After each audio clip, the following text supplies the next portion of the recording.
Foundation class, Lesson 7.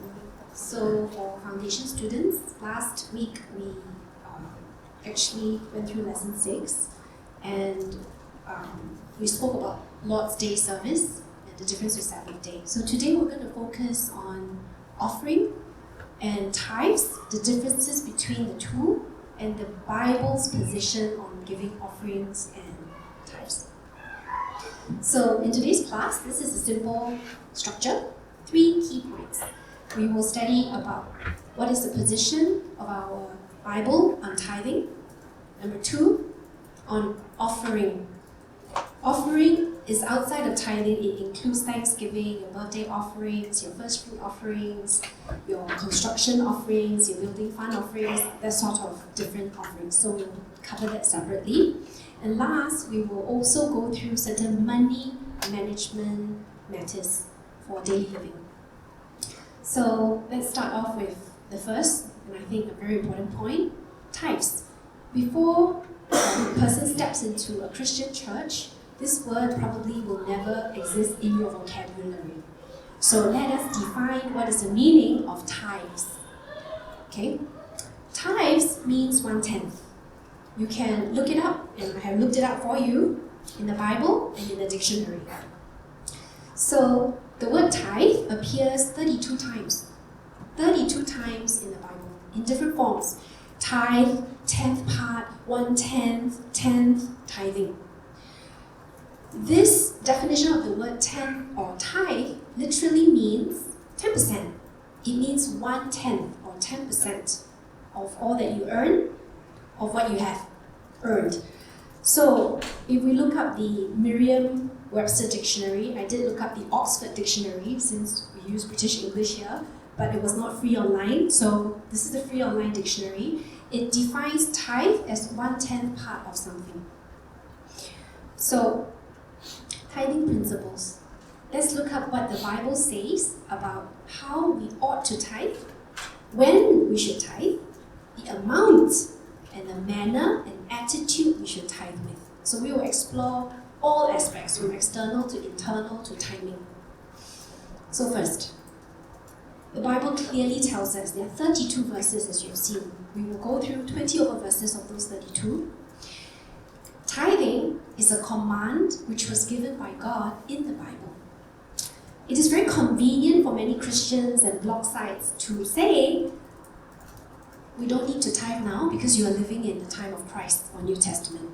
But that is incorrect. So we will explore some of these verses to give you the basis, and we will trace the entire Bible's timeline to take a look at what it says all the way from the time of Abraham through the prophets into the New Testament time, during the early church, as well as what Jesus Christ said.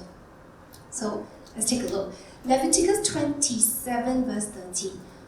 I will ask for foundation students, we will read together the very important verses so it sticks in our mind more. Okay, shall we read this verse together? Ready, go. And all the tithe of the land, whether of the seed of the land or of the fruit of the tree, is the Lord's. It is holy to the Lord. This word tithe appears. 1:10. Leviticus 27:32. So don't think only farmers need to tithe because it's seed and herbs. No.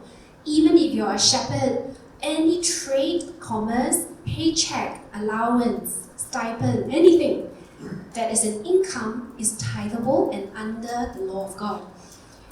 Leviticus 27:32 is highlighted in red, the 10th one, 1/10 of the little sheeplings, lambs, will be holy to the Lord. Now why? The general principle is uniform throughout the Bible. All that we have, your life, the gold, the silver, the income, the assets that we have, that we're born with, that we don't get born with, earned throughout this lifetime, belongs to God. And so, the principle that is applied, when I first came to this church, I had certain questions. Do I tithe on CPF? Do I tithe on the income that is received, or is my Central Provident Fund for retirement also tithable? What about bonuses? What about, for instance, if I invest in shares, in a real estate, in REITs, in commodities and I make a profit from 1 million, I sell at 1.5 million, is that tithable? Because I already tithed on that 1 million before I invested. So let's go through one by one. All income is tithable. So that means your monthly income inclusive of CPF, of course, is up to your faith. How much you are able to receive this. All income includes CPF, commissions, bonuses, which are given to you, paid to you. So reimbursements are different. I think reimbursements are not an income. Reimbursements are something you spent in the line of duty for your work, and the company pays it back to you. But if you have great faith and you want that extra blessing and you wish to optionally tithe on your reimbursements like taxi claims, it's up to you. So students, don't work. You have allowances from parents, maybe 100 a month or 10 a day, right? You receive them not on a monthly basis, maybe daily basis. Students tithe on your allowances as well. And if you do, even though we calculate that it's not enough to last for the rest of the day, the week, the month, God will endeavor to move everything to make it enough. So, next. God's command to tithe, this is an example of another verse that tells you it spreads across all commerce, all trade, whether we are day traders, we are blue-collar laborers, we're intellectuals, it doesn't matter. As long as it's an income, it's an allowance, it's an earning, you tithe. Earlier we spoke about the topic. If you had tithe on, let's just call it, if you tithe on $1,000, you have $900 left, you use that $900 to put in a bank and you get 2% interest, or you put it in a stock exchange and you get a 50% growth. Do you tithe on the increase of 2% or increase of 50%? This is so painful, right? Because I ask all these questions. Anyway, let's read first. Deuteronomy 14:23. The tithe, whether it's of grain, or whether it's new wine, or whether it's of oil, or whether it's the firstborn of herds and flocks, we tithe. So all commerce and trade. The answer to the question about your investments. If you're very blessed and you have extra money, because our church members are blessed, so we will have extra money eventually. And when you have the extra money and you invest, it says tithe, Deuteronomy 14:22. Shall we read this together? Ready? Go. You shall truly tithe all the increase of your grain that the field produces year by year. Increases, so gains. What about losses? Can I use last year's loss and deduct from this year's gain? Then it's a net gain of much less. Maybe it's a net loss. In company income tax, you could do that. It's a loophole for tax avoidance. Tax avoidance is legal. Tax evasion is illegal. Okay, anyway.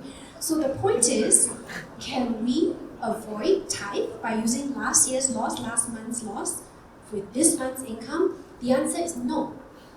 The answer is no. So if you have profited from your investments, this is year end, right? It's bonus time. It's not timed. This lesson is not timed to meet your bonuses, but it is timed in the foundation class to be lesson 7. Point is, we do tithe it, because the Bible has given us an instruction to do so. Now, what happens when you tithe? I love the US dollar bill, other than the Singapore dollar bill, which is money to us, because it has these 4 words. Okay? In God we trust. Now, if tithing creates a deficit or insufficiency, logically, because we are intelligent people, you cannot go into deficit willingly, right? It's against your instincts. But this is where faith steps in. If you believe in what the word says, and you tithe even though it costs you, God will open the storehouses and He will give back to you. There are so many testimonials that we can talk about, but we will not base the study on testimonials. We'll look at facts. And we'll look at facts in this world for famous people, and we will look at what the Bible says. Biblical truth. So it's not just only for elders or pastors or ministry leaders. In our church, you see the tithing envelope actually has a name. A long time ago, when I first joined this church as a newcomer, I would never put down my name because I like it to be anonymous, right? Who likes the finance office to know all my income? Nobody, right? But there is a reason why the name is included there. We have a finance office, and they do take records of which individuals tithe. We do not ask you for your salary slip to verify if it's a correct 10%. No. But it is a tick against your name that you have tithe. The amount is immaterial, amount not important. Amount is not the key point. The point is you regularly tithe, and that is an expression of your faith. And this is actually a key requirement to be a member in certain ministries, or even appointments, if I'm not wrong, as deacons. So please keep this in mind. All tithing in our church is all anonymous, really anonymous. So no one knows and no one discloses it. There's a great fiduciary duty on all of our finance people not to talk about it. So it is not to figure out each person's income, but just to have your name on that. What if you prefer bank transfer? I had a question, is it less heavy because I did not put the offering with two hands and bow into the offering basket? I had this question too. Money is money. Whether you transfer it electronically to the church's bank account, you give it in cash, you give it in check, cashier's order, it doesn't matter, coins. It is your money. What is material is the timing and the attitude that you offer it, not the amount. So let's look at a few we call heroes of faith, patriarchs, all the way from Old, all the way to the New Testament on tithes. When did tithes first get mentioned? It's by our forefather of faith, Abraham. Abraham first gave tithing to Melchizedek, king of Salem, high priest of God. And he gave him a tithe, 10% of all the spoils that he managed to gain back. So you can read this in Genesis 14 verse 18. Shall we read verse 20 together to shortcut? Okay, ready? Go.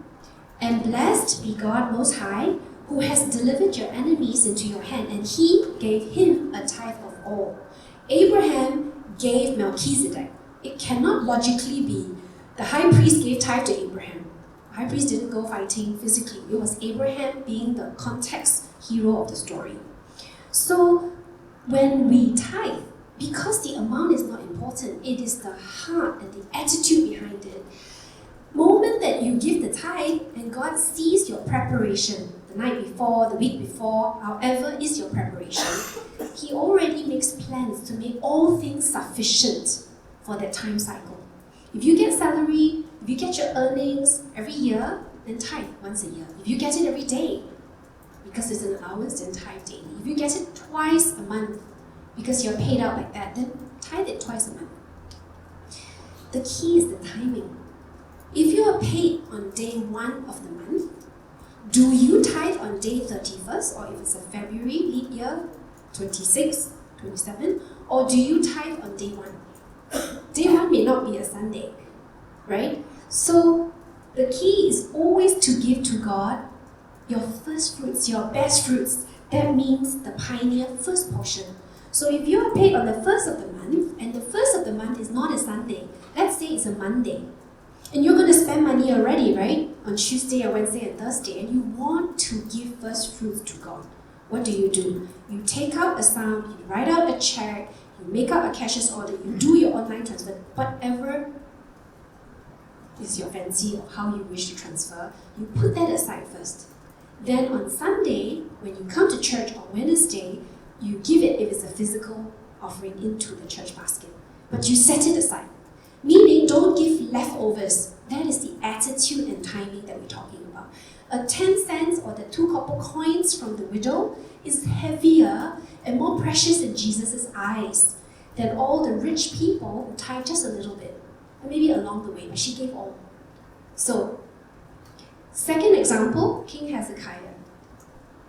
During King Hezekiah's time, he made an instruction to also bring sacrifices and thanksgiving offering into the house of the Lord.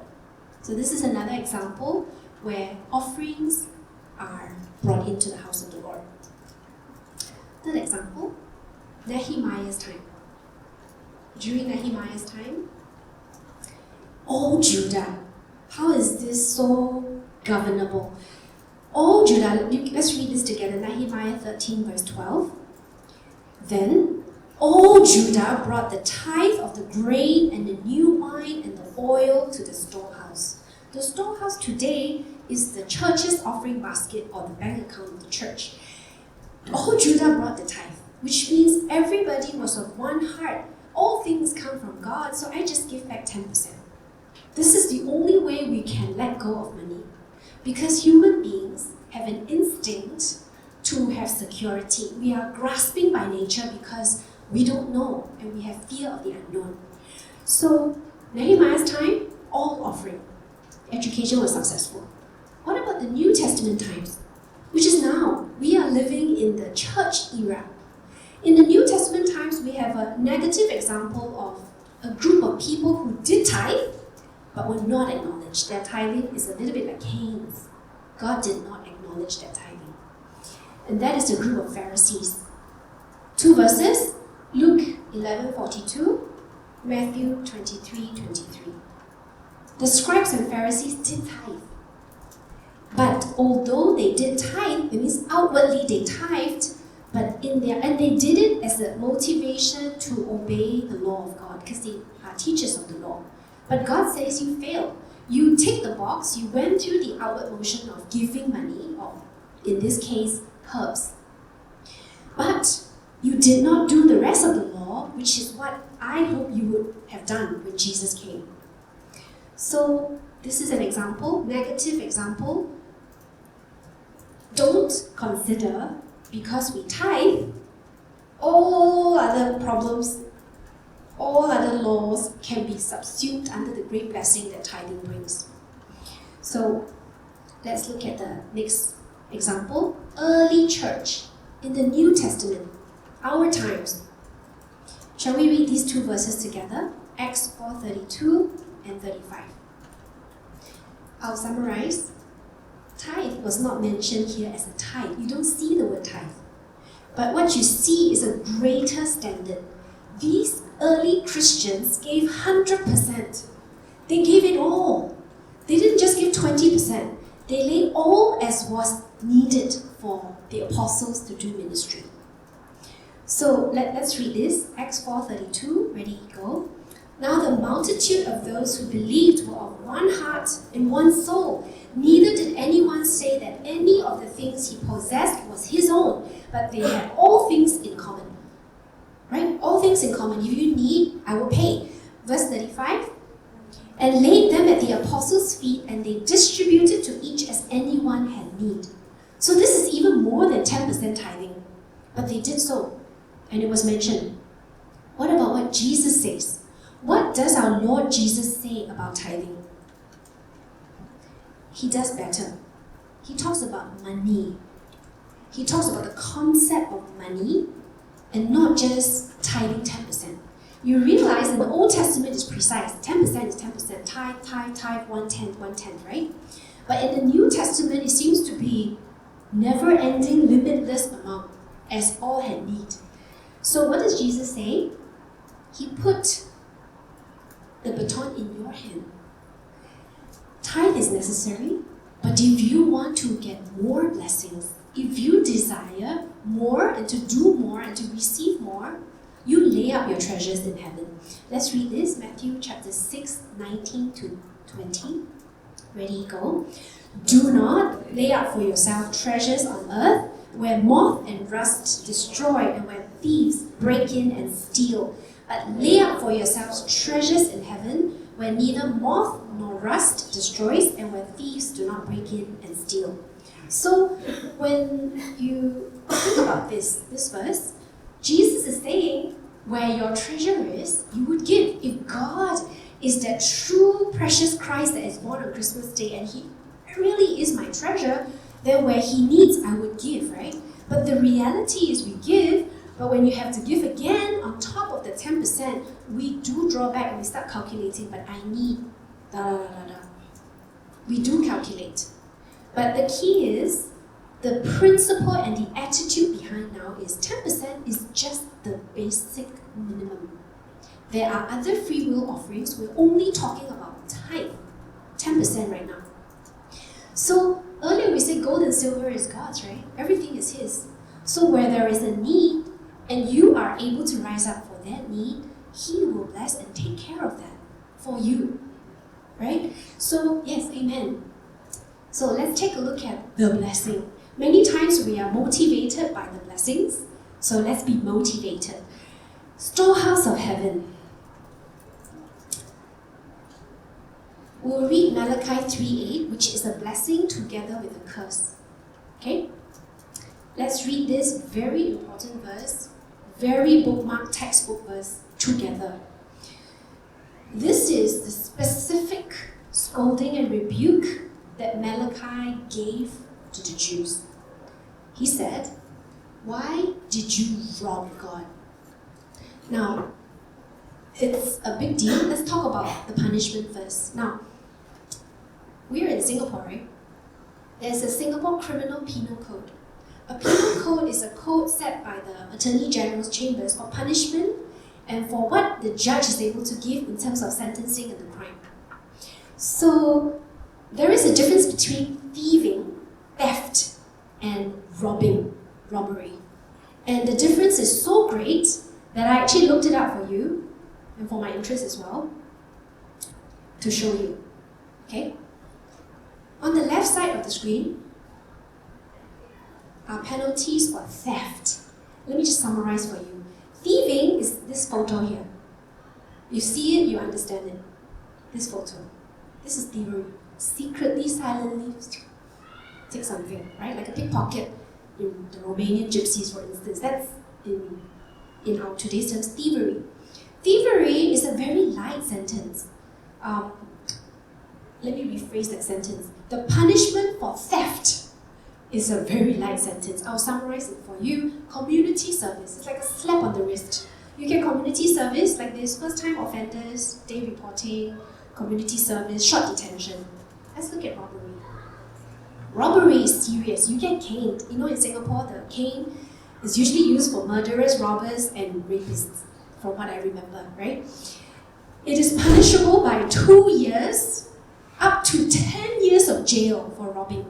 And robbery has an aggression behind this crime. It means to really cause fear or bodily harm to the person. So if I take something from your pocket you don't know, that's theft.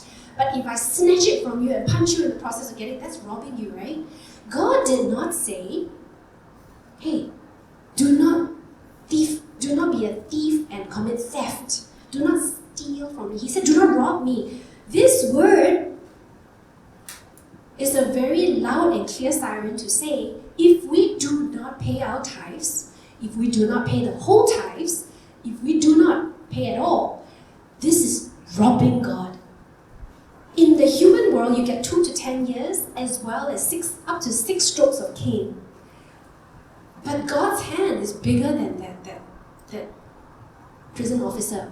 If He shuts the storehouse of heaven such that everything dries up, that is a worse curse, right? Because you don't die. You live and live through that poverty and lack and want and all the other curses that come in. So this is the first part. Shall we read it together, the entire 3 verses? Because it ends with a blessing, so you will not feel so depressed. Let's read this together. Malachi chapter 3, verse 8 to 10. Will a man rob God? Yet you have robbed me. But you say, in what way have we robbed you? In tithes and offerings. You are cursed with a curse, for you have robbed me, even this whole nation. Bring all the tithes into the storehouse, that there may be food in my house. And try me now in this, says the Lord of hosts. If I will not open for you the windows of heaven and pour out for you such blessing, that there will not be room enough to receive it. So it starts off with a warning. If you don't tithe, you are robbing. And then the curse comes, right?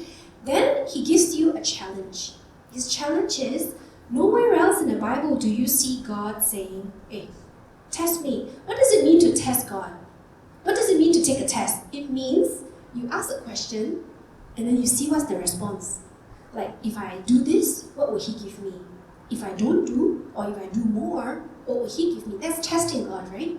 In all other places in the Bible, God says, don't be lukewarm, be firm, be steadfast, go for the gold, right? Because you have run the race, isn't it? It's always firmness, endurance, perseverance that is taught. But in here, God says, if you're not sure, because I know it's very difficult, test me. If you tithe and you become bankrupt, He's saying, go after God. He will be responsible for you. And as if it's not enough, He says, I will open for you the windows of heaven and pour out for you such blessing. What is the window of heaven? It is anything from material wealth to health, to family happiness, to peace in your heart, to all things going smoothly, to abundance, to prosperity, to increase, right? Everything under this big lump word, that is the windows of heaven. So if we want these windows of heaven, last week we studied the importance, right, of Lord's Day, to ride the high hills of the earth and inherit Jacob's blessing. Now God is saying, I will give you specific instructions if you tithe. So let's take a look. I have lost.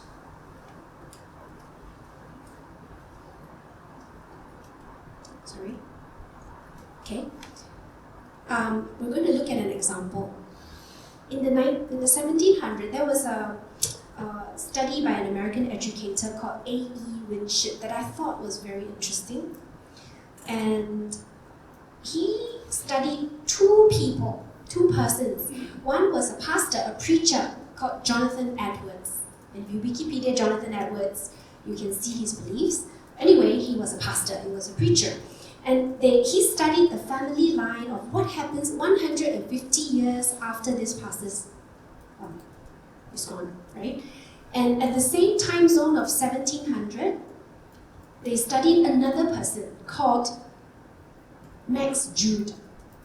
Now why this other person? Because they found something strange. They found 150 years later, there were 42 prisoners that were descendants of this guy Jude. Max Jude. So they were wondering, why is it that this family is so criminal, like so much contribution to prison, right, population? So this American educator went back and traced up the family tree and found this. This is a blessing for obeying God's word. We do not know whether John Edwards tithed, but we do know that he was well known to be a moral, a hardworking, and a very religious person. He's a preacher. So these are great blessings, I think, especially for pastors' legacies. So he had one vice president, one dean of a law school, dean of a medical school. These are all his descendants. Can you imagine, like right now, if any of our children, in my generation, if any of my friends' kids graduated and became a doctor, lawyer, accountant, engineer, these four, they'll come and brag, right? It's supposed to be the branded things. Now, of course, it's music, but point is, these are the four traditional things, right? So, he had it all. Look at all his descendants. Senators, 3. Governors, 3. Mayors, 3. 13 college presidents, 30 judges, 60 doctors, 65 professors, 75 military officers, 80 public office, 100 lawyers, 100 clergy, 285 college graduates. This is his descendants. He certainly did not meet all of these 300-400 offsprings. But God blessed his family line, right? And this Max Juke's descendants of the same time period, he had 7 murderers, 60 thieves, 190 prostitutes, 150 convicts, 310 beggars, 440 which are addicted to alcohol and incapacitated, and 300 died early deaths. So when we talk about blessings, we're no longer just looking at the sphere of you, me, myself, and I, but all whom you will influence in your line, in your community, in your workplace, in your family. That is the storehouse, if we obey. So this is a summary that I was able to find in pictorial format online. I thought it was very impressive and also very alarming, because it seems that these things do continue on, right? From one holy ancestor. And out of curiosity, I mean, just trivia, the German Chancellor, Merkel, right? The daddy is a pastor. Her father is a pastor. So I believe, and I really see this, that faithful people, and we don't have to be pastors, you can be church members that are faithful, and God will afford you similar blessings for your obedience. Where does the Bible say that? Let's read. We have read about obedience of storehouse opening up. Now we'll look at curses on disobedience. You can read the whole section of curses in Deuteronomy. But I only ask you to read 3 verses, 15, 16, and 23. 15 is the opening verse of all the curses that follow. The opening verse of all the blessings is in Deuteronomy 28, in the beginning, 1, 2, 3. So, let's read about this, verse 15, okay? Ready? Go. But it shall come to pass, if you do not obey the voice of the Lord your God, to observe carefully all his commandments and his statutes, which I command you today, that all these curses will come upon you and overtake you. So, for interest, let's look at Deuteronomy chapter 28. I just want to show you how many verses there are, and you can see on the right-hand column there are 68 verses, right? The first portion are all of these blessings. We will not read it, you can read it at home. Okay, these are all the blessings that will overtake you, and it goes on and on. Then when it comes to curses, so 1 to 24 are blessings, 25 to 68 are curses. What is the mathematical formula? 1 is to 3. Right? They are double the number of curses, then there is the blessing. So what is God trying to say? He's trying to say it is worthwhile, if you are calculative and you are logical and you're intelligent, it is worthwhile to obey God's word, because he will give you all those blessings, and these are the curses on disobedience. So let's read this. What are the curses? In verse 16 to 19, you can see this word comes up. Cursed you shall be in the city, cursed in the country, cursed shall be the basket and your kneading bowl, cursed shall be your children, the fruit of your body, the produce of your land, the increase of your cattle, the offspring of your flocks. Cursed shall you be when you come in, and cursed shall you be when you go out. This is so alarming. We do not want this, right? And verse 23 specifically, heavens shall turn to bronze and earth shall turn to iron. So if you are a farmer or you are a shepherd in those days, this is a clear thing telling you no rain, no harvest. There is nothing good that will come out. So this is a sobering warning. Then next, because we have images coming, so I'll just blank it out. We know we should tithe. We know the timing that we should tithe is first fruits, first, right? Pay God first, then pay for your own expenses. Then what about the attitude behind the tithing?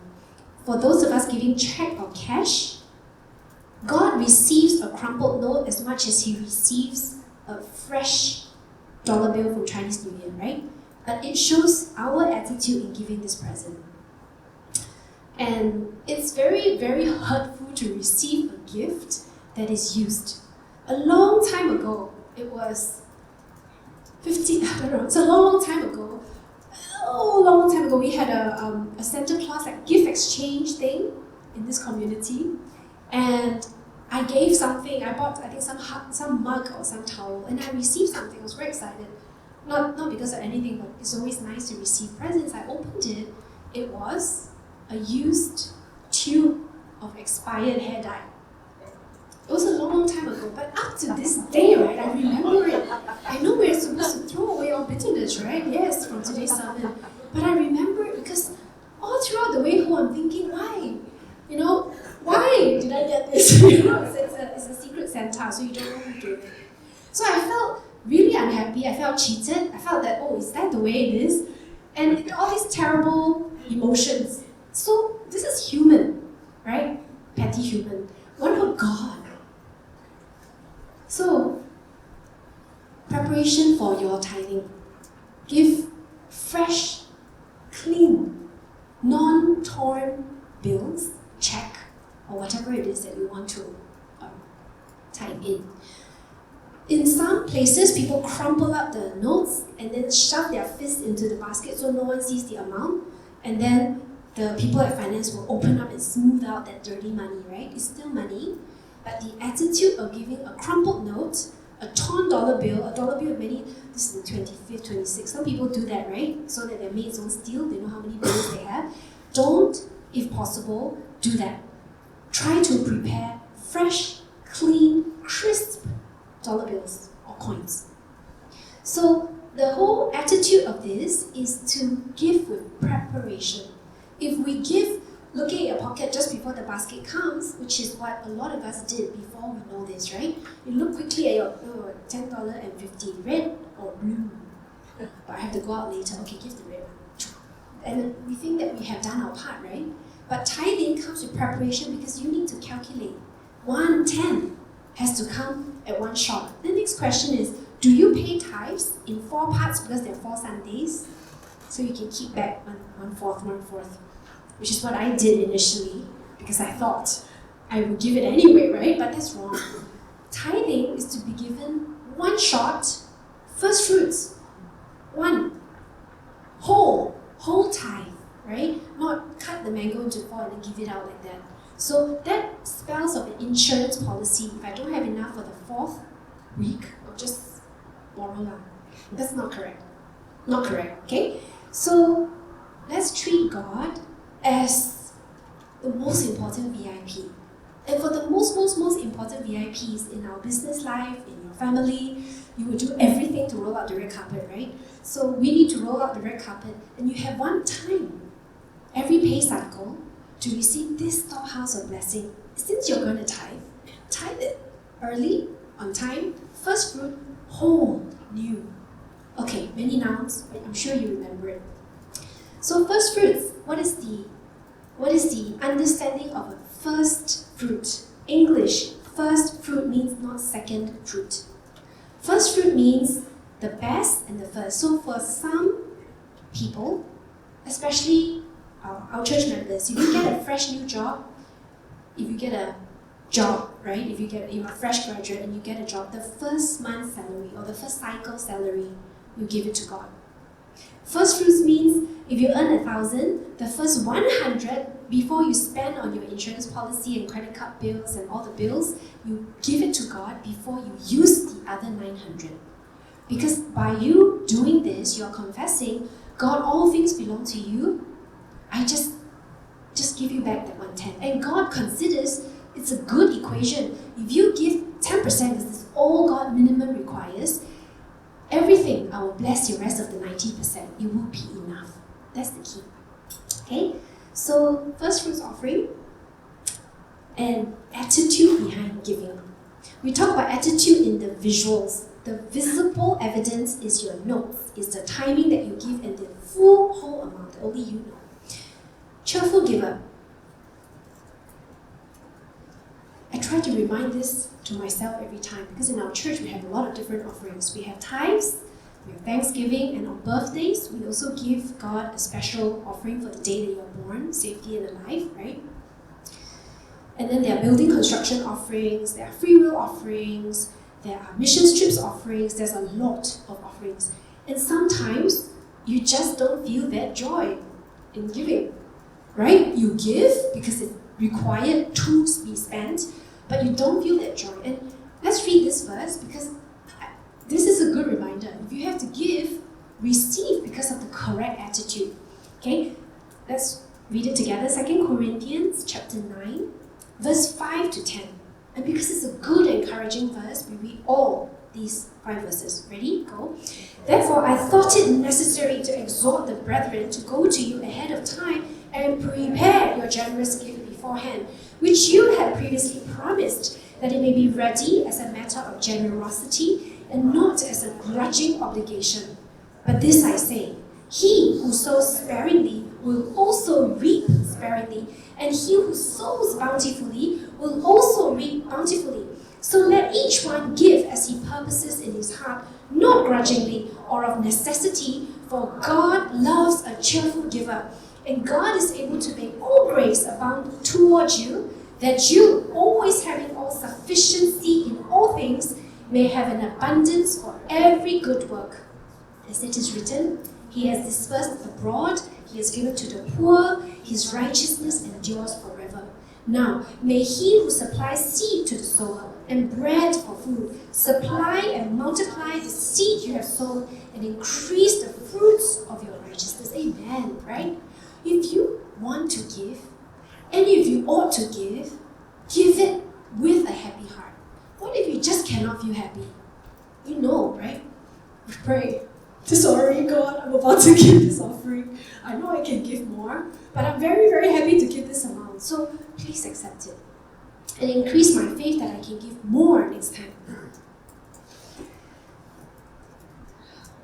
So whenever I feel grudging, I look back at this verse and it's a good punch in the face. Because there's no point giving if you give with the wrong attitude, right? Then we'll be like the Pharisees giving all your tithes. But God says, you ignore the weighty, true matter, which is your attitude and your heart. So, cheerful giving. That's just all on tithes. That's the big portion on tithes. Now we're going to talk about offering. This includes birthday, Thanksgiving, construction, everything else under the sun. Okay? Now, there are such concepts of other offerings in the Bible. And tithes is one concept. There are other offerings in the Old Testament like burnt offerings and heave offerings and choice offerings. There are a few times that we have to remember to give offerings. One would be home visitations.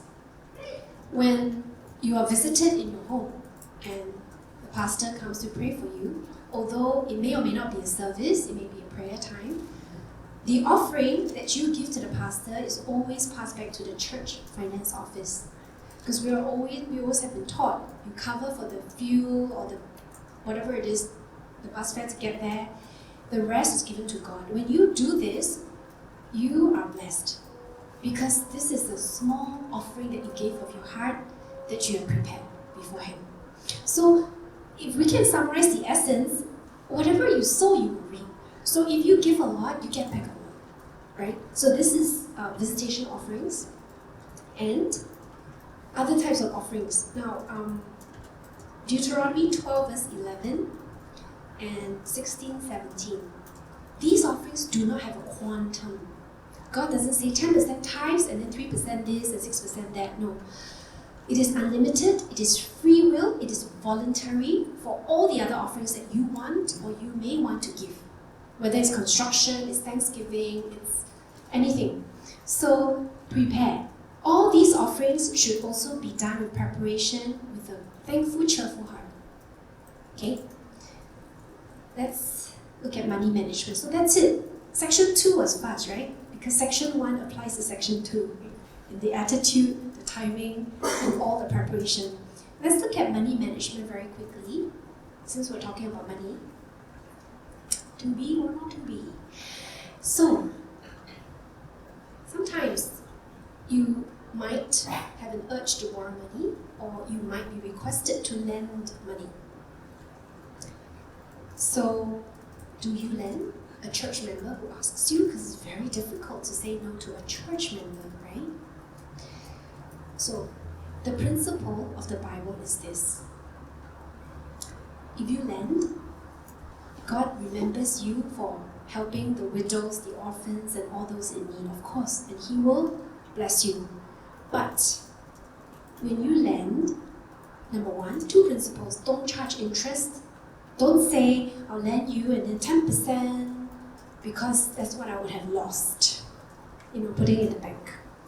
Don't charge and extort interest. Second, if you lend it with the attitude you will never get it back. And if you're okay with that, if you're alright to depart with that $50, that $500, that $5,000, never getting it back, then lend. Please do not think as a very clever Asian, oh, if that's the teaching, then I should borrow, right? Because the person who lends me went for this foundation lesson, it's okay not to take it back. No. Okay? The principle of the lender is this. You lend if you're okay in your heart not to get it back. If you borrow, you must return to the very last cent. Or it's stealing. It is lying. You said you would, then you now don't do that, right? So You can ask to lend, you can borrow, and you can lend. But have this attitude in you so that you will always have grace in your heart. If you think you lend this money and you're never going to get it back and you're not cool with it, don't lend.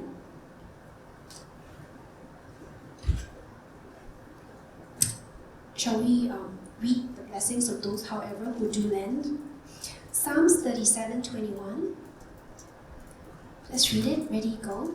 The wicked borrows and does not repay, but the righteous show mercy and gives. We come to church struggling to put on that robe of righteousness of good deeds. So don't falter in this portion, right? You lend, that's good. If you borrow, that's okay. If someone wants to lend you, but please repay or you will be a wicked person. Psalms 37:25-26 for lenders. Remember Jonathan Edwards versus Max Jukes? I'm very sure Max Jukes didn't tithe or lend money, but I'm quite sure Jonathan Edwards probably did. And let's look at what God says about descendants of people who are generous. Let's read it. Ready, go. I have been young, and now I'm old, yet I have not seen the righteous forsaken, nor his descendants begging bread. He is ever merciful and lends, and his descendants are blessed. So if you want to be blessed, yes, you can lend. It's just a principle, so just keep both sides. Okay? Gambling, lottery, lotto, 4D, casinos, that thing. I only know in Chinese, 吃饺子老虎, I don't know what you call that. Yeah. So, gambling and lottery, what we say, all this sudden wealth that doesn't come from the sweat and toil of your hands. Sometimes you are very blessed, you get that windfall, right? But it is not wise, nor is it recommended that you go look for that type of blessings. Let me rephrase that. It's not wise for you to hunt down money from gambling and lottery. But if you are so inclined because you're so blessed, one time somebody bought the lottery ticket for you and you struck $1 million. Good for you. Tithe on the game. Okay? And then your 900,000 will become many times more. So let's take a look at what we mentioned. The attitude of lending and borrowing. The attitude of why we go to gamble and why we try to strike lottery. It is actually a shortcut, right? Because we're greedy, we don't want to work, we just want all the money to come in. Who doesn't want that? But it's not right. Let's look at Proverbs 28:8. Ready, go. One who increases his possessions by usury and extortion gathers it for him who will pity the poor. Meaning, if I charge high interest rate, I'm a loan shark, somehow I lend and I charge my brethren or non-brethren this, the money that I make, that I have, will dribble away and flow out and go towards who? Someone that is after God's heart, who pities the poor, right? James chapter 1 verse 15. Then, when desire has conceived, it gives birth to sin, and sin, when it's full grown, brings forth death. This desire includes greed. And 1 Timothy 6:10 is an arrow straight at the heart of the matter, right? For the love of money is the root of all kinds of evil, for which some have strayed from the faith in their greediness and pierced themselves through with many, many sorrows. So don't be tricked and enter things like those pyramid selling, Madoff kind of schemes, where you get a quick buck, high interest. Try not to do that. Don't get involved in loan sharking, which I'm sure none of you do, but just as an FYI. And for employers, if you have a maid, if you have people working for you, if you have tuition teachers teaching your children, if you have a gardener, a carpenter, a plumber, pay on time. Because if we don't, it becomes a curse. We'll read these 3 verses, okay, and let's get a good idea. Deuteronomy 24 verse 15. Ready, go. Each day you shall give him his wages, and not let the sun go down on it, for he is poor and has set his heart on it, lest he cry out against you to the Lord, and it be sin to you. Right? James 5:4, this famous verse about money having a mouth, crying out to God to say, I don't belong to this boss, I belong to the worker and I'm not paid on time. So God, this boss has made a big mistake. So the money would cry out to God for us paying late. So since we have to pay on time. Pay early if you want, but don't pay late. Okay? Wages of laborers who mowed your fields, which you kept right before, cry out. And these monies and coins, they talk, right? They're able, just like stones can cry out during Jesus' time. Let's not be a delinquent paymaster. And I'm a bit guilty of this because we have to pay monthly, right? Sometimes you're made salary and sometimes you're not free on that day. You pay a day later, 2 days later. But the key is, after reading this, it's sobering. We don't want to commit the sin of being cursed because I'm late, even though it's okay for me, but it may not be okay for the person receiving. So let's be on time.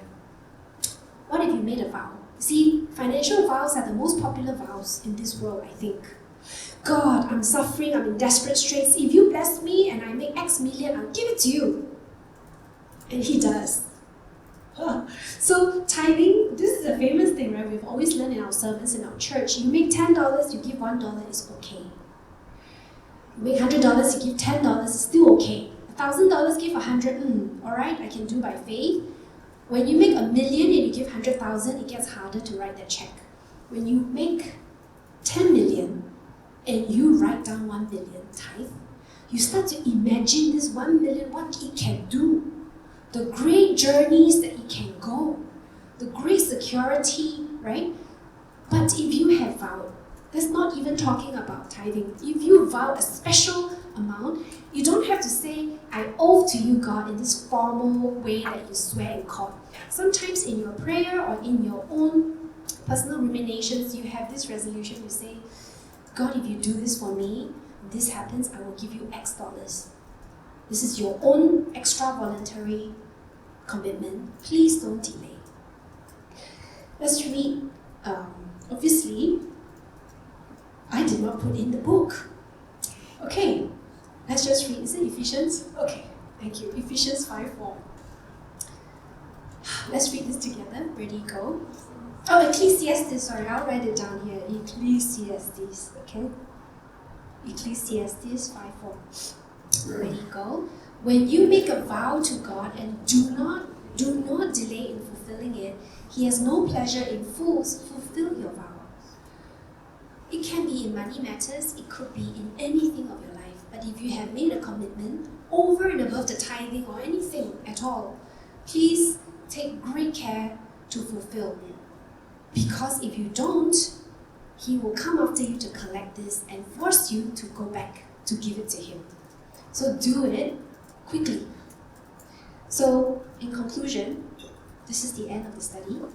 If we were to sum up everything on money matters and tithes and offering, the process of a Christian's walk in faith is to mature, right? We do things in foundation class or newcomers because we are told to do it, because we know it is right. But you may not feel the feelings of being happy, right? But as we grow in our walk of faith, and you are routinely having to keep this up, tithing, offering, cheerful, first fruits, right? Remember these basic tenets, because this is your storehouse of heaven opening for you. It is yours. And Father says, test Him, right? I'm sure there are hundreds of testimonials of people who tithe and their bank accounts explode. It may not be immediately tomorrow, but when you look back years to come, He will give it to you. So this is your chance to really believe in this word or not. So let us all be blessed. So Zion Church can become 10 Zion churches, not because we split, but we grow, right? 10 times. And then we can do many, many things. Because money is not evil. It's the love of money and the greed for it that is evil. So if we can manage this well, Father can allow you to manage more. So let us close in prayer. Heavenly Father, we thank you very much for your love for us, to painstakingly and patiently remind us of our first principles. In areas that we have strayed from giving cheerfully, for giving whole tithe, and for giving our first fruits, please forgive us and let us close this year to rectify all of our shortcomings. Father, we believe you have given us blessings for year 2020.